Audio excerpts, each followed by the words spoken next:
happy to be here to be talking about disability and technology, two subjects that talk deeply to my heart.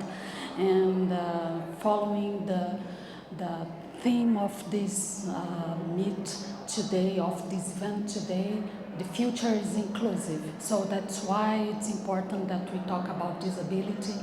Something most of the times is a subject that we don't address as it should.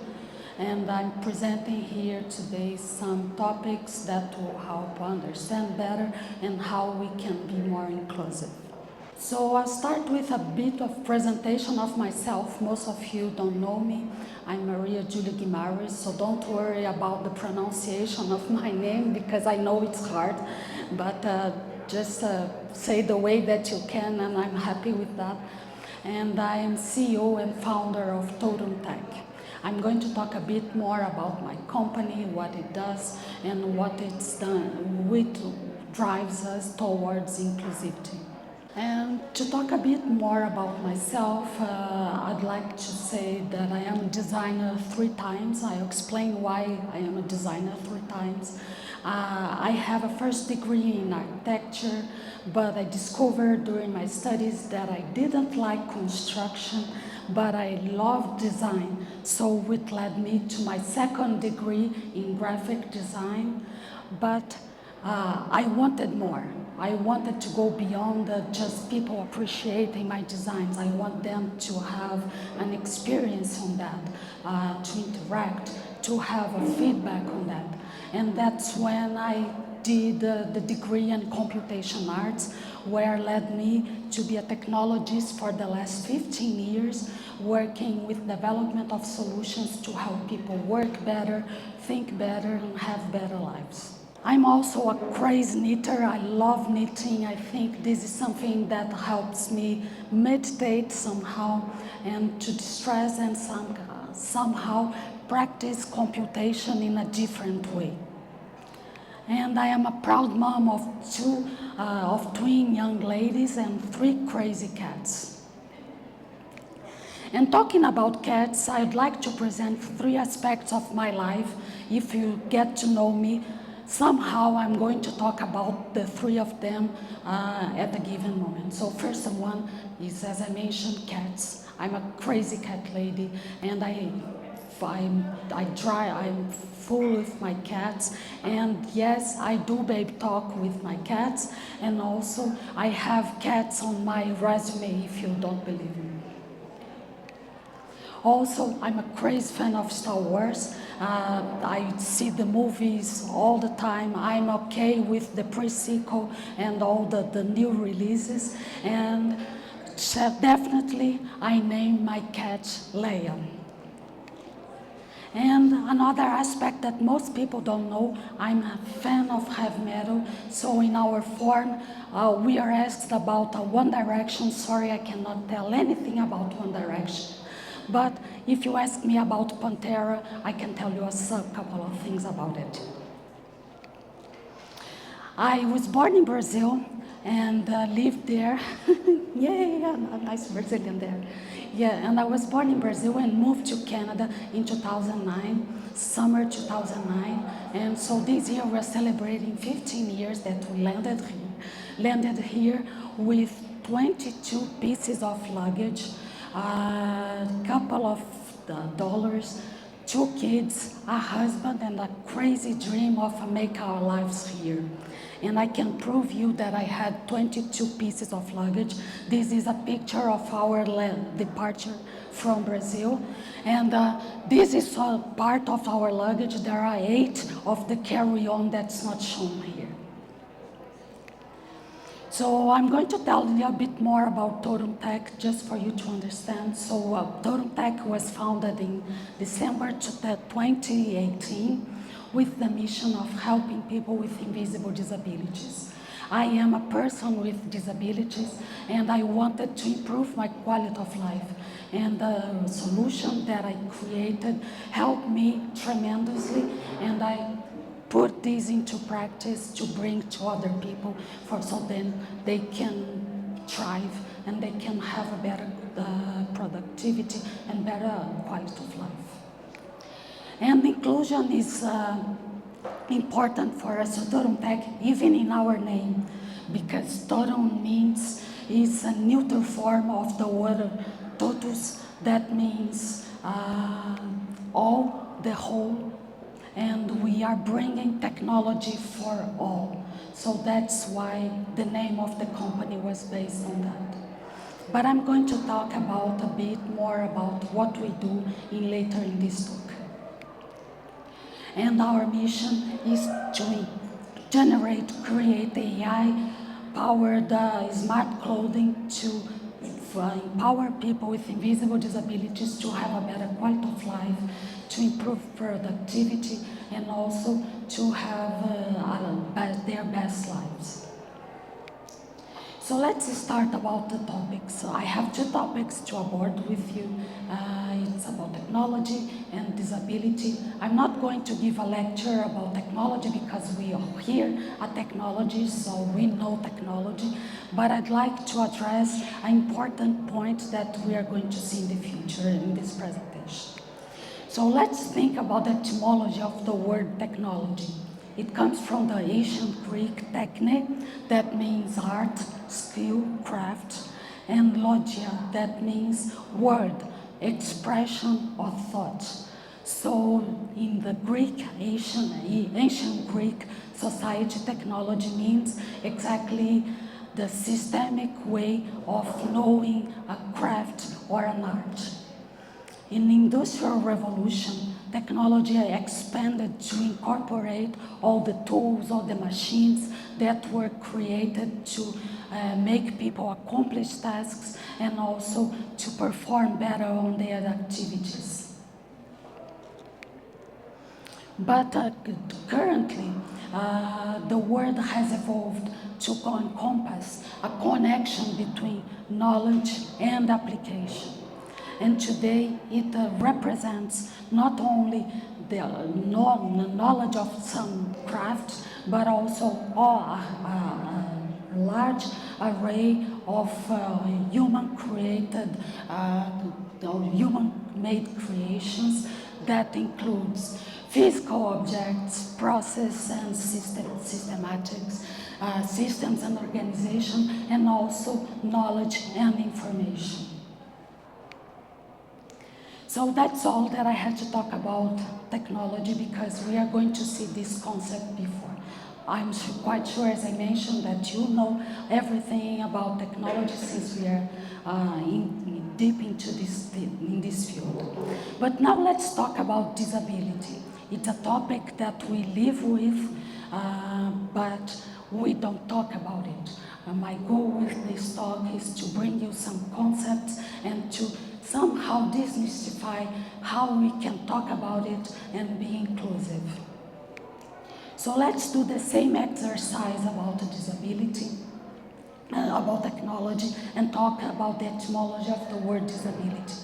It was coined, it was spotted first in the mid-1500s to designate people that had abilities that were different from the standard. Before that, there were a couple of words that have been used. You may know them, especially if you watched Game of Thrones, the way they treated Bran and Tyrion. You see the words that were used in the past that I'm not going to repeat here. But the word disability formed by the prefix dis that has a meaning of negative or opposite to a concept, to a noun, and the word ability, that's the noun of the verb to be able. So disability focus mainly on the limitations and deficiencies of each individual. And it has been used since mid-1500s up to recently when we had social model of disability concepts that came to bust this concept of disability focused on individual limitations. What is social model of disabilities? is a concept that shows that disabilities, they do not come from individuals' abilities, but from the society that's not prepared to embrace people with different disabilities. So it comes lack of the accessibility and lack of understanding that creating the disabling environment. And this is sustained by the World Health Organization, because in its definition, they say it's the interaction between health conditions and the physical environment that people live. And then we can evaluate the level of satisfaction and those interactions. And we know that we can see today that we are far from having these interactions being positive to all individuals, because we see a lot of activities, limitations, and participation restrictions that are brought to people with disabilities. But I'm talking about limitations and people with disabilities. So let's see a bit a portrait about these people, who they are, what causes limitations, those impairments that are reinforced by societal barriers. So disabilities are grouped in four major categories that are related to the impairment they bring. So they are visual, auditive, cognitive, and also motor, also called physical impairments.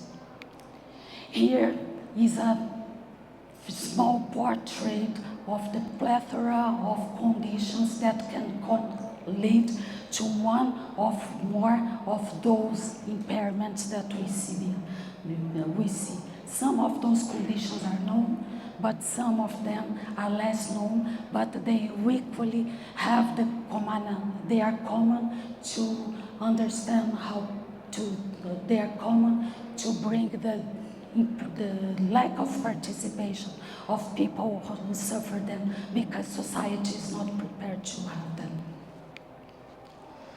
And about these people, World Health Organization tells us that 16% of people in the world live with one or more type of disability.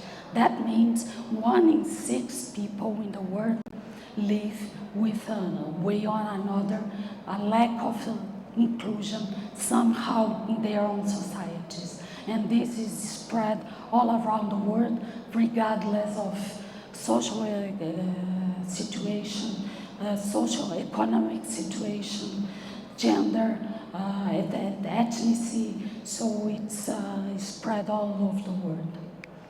So this translates in more than 1 billion people, more exactly 1.4 billion people in the world that live with those conditions. So it leads me to ask you, do you think we are really a minority when we have 1.3 billion people living like that in the world today? And it's what's most striking in all those numbers is that 4 in 5 people with disabilities, they don't use visible assistive devices like wheelchairs, canes, or strollers. So there are people, they have disabilities that are invisible, that we don't see, and they face most of all distrust and the lack of understanding of their situation, because apparently they look like everyone else. And this translates to 1 billion people like that in the world. So apparently, basically about 10% of people like that. So 1 billion people in the world that are living in the shadows, that sometimes they cannot disclose their own situations because general society is not prepared to understand how they live. And the key takeaway that I would like to bring to you is that disability is not challenge. disability is not a difficulty. Disability is not suffering. Social barriers are the challenge. Social barriers are the suffering. Social barriers are the difficulties. So let's talk a bit about more disability and technology, how we can combine them to make a more inclusive world. Because we are able to create great things, and we can create also other greater things to bring these people to the table and have their place. So we saw that disability is defined by the societal barriers and the lack of accessibility of different environments or different physical spaces. But if we add technology, that's the connection between knowledge and application.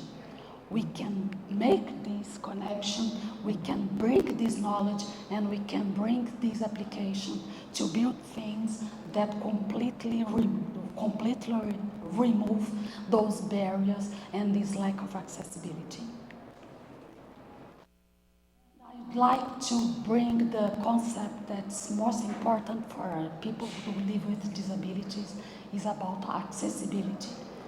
Accessibility is about creating equitable experiences where everyone can live, they can interact, they can understand, they can perform in a way that are able to their own self with respect to their abilities. This is translated into assistive technologies or accommodations in physical spaces, inclusive design, removing barriers that, as we saw, follow of standards and guidelines that have been created, and also the respect to legal bases in some countries where legislation has been put together to make businesses and society respect the rights of people with disabilities. I'd like to stress two of those concepts is inclusive design and removing barriers. So if you don't know how to start and you want to understand a bit more, I would suggest you start by this book that's called Mismatch, How Inclusion Can Shape Design. It's a book it's written by Kate Holmes. Kate, she's inclusive developer that the former Microsoft Inclusive Initiative, and also she's working for SIP, if I'm not mistaken. In this book, she presents not magical formulas to make inclusive design, but she presents the questions we should be asking ourselves: how to make a design that includes everyone. And she brings three aspects that are super important. The concept about recognizing exclusion. We have to understand inclusion, we have to understand exclusion first.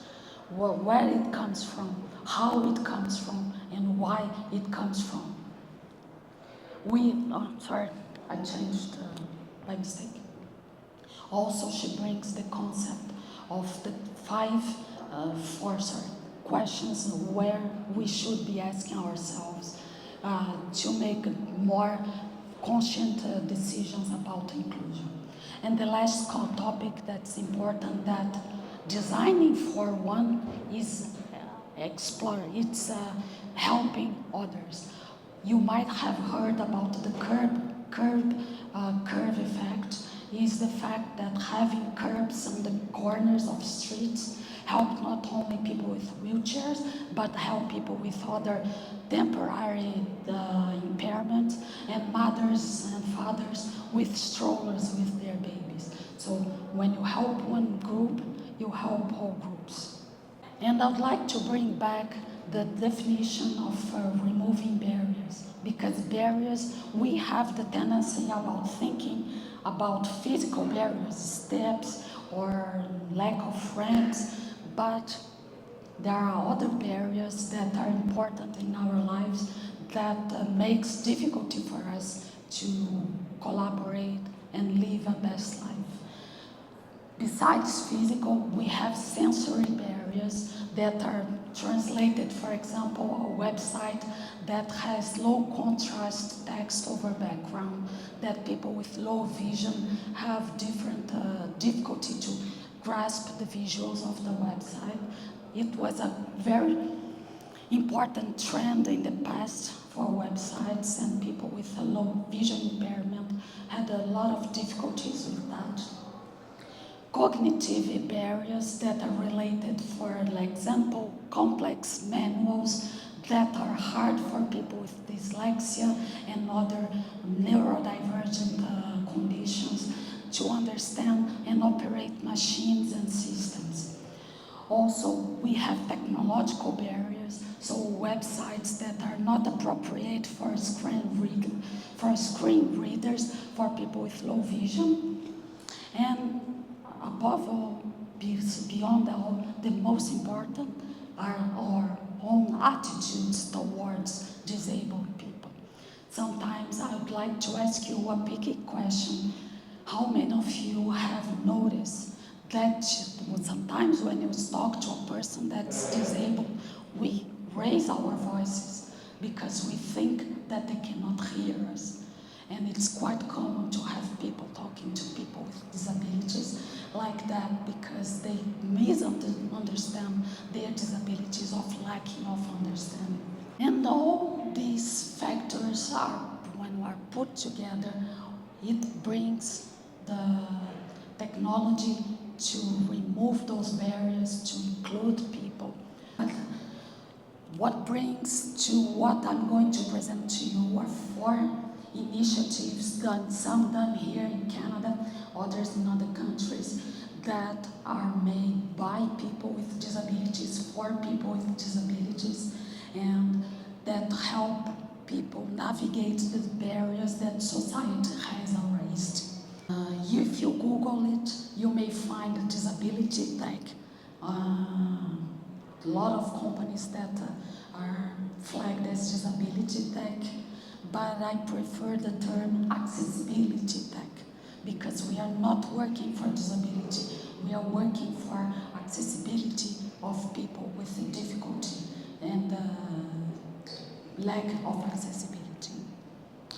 So the first one that I present is my own product, a bit of a commercial here of my company.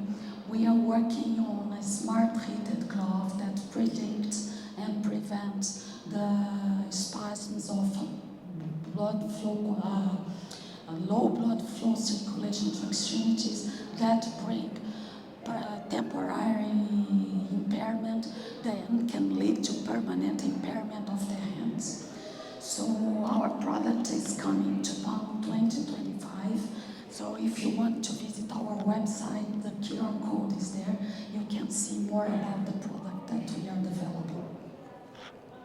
And I would like to put myself in the light in that I am a person that has this condition. So by understanding and trying to fix my own problem, that I created this solution that will help a whole population that suffers from misunderstanding and lack of solutions because it's an invisible condition. This is a Montreal company called that I know, and they do a great job on helping people with disabilities. They have this, I don't know if you can see well because of the lighting, the solution called Overlay. It's overlay to help people with transtibial amputation to have a better usage of their prosthetics. People have transtibial amputations, their remaining limb during the day, the usage of prosthetics may become painful and the socket doesn't feel correctly into the limb. So with this smart clothing, Ethnocare was able to deliver a more comfortable and a better experience for people with these kind of disabilities. And this company was created by the pursuit of a son that wanted to help his mother that had a bilateral transcendental amputation. And now I'm going to present two other initiatives that we, with different disabilities, we can improve and help people with disabilities. You have here the QR codes for the website. This is the first one, an application called Be My Eyes. Be My Eyes is an application where it's a social network that connects people with normal vision, that connects people with normal vision with people with low vision impairment, and they can make a call and show them people with low vision impairment can call the one of the 7 million volunteers to show what they are with their phone, with their camera, the object or the environment they are, to help them navigate the lack of ability of information for blinded people. So you can help them color matching clothes, operating home appliances. You can help them reading menus, and it's free and it's on demand. You are not obliged to respond the call, but you can do this on a voluntary basis. And this solution was created in Denmark in 2015 by a person that has low vision impairments and noticed that technology could help him navigate the difficulties that he lived during the day. And the last one that I want to present is Access Now. It's a platform created in Toronto. It's a kind of social network. I like to say it's a ways for people with impairments, physical impairments, where you can tag business and places if they are accessible and they have features that are helpful for people with mobility issues. You can flag if they have stairs, that they have accessible entry, if they have accessible washrooms, if they have braille menus, and it's a collaborative tool. You can download it, and at your own time and at your own will, you can enter the information for this for help people plan ahead with disabilities, to plan ahead where they go and how they are accessing the place. And with that, I'd like to say thank you for your patience and for my voice. And for this picture is the last Access Now promotes a national day about a mesh. They call it Map Nation Day, where we go around the town. It was done in 6 towns here in Canada this year, where we go around downtown and map places. So this beautiful gang here, this year, we went downtown to map the conditions of places, of cafes and restaurants in downtown. And if you want, I'll be pleased. You can connect me on LinkedIn if you want. So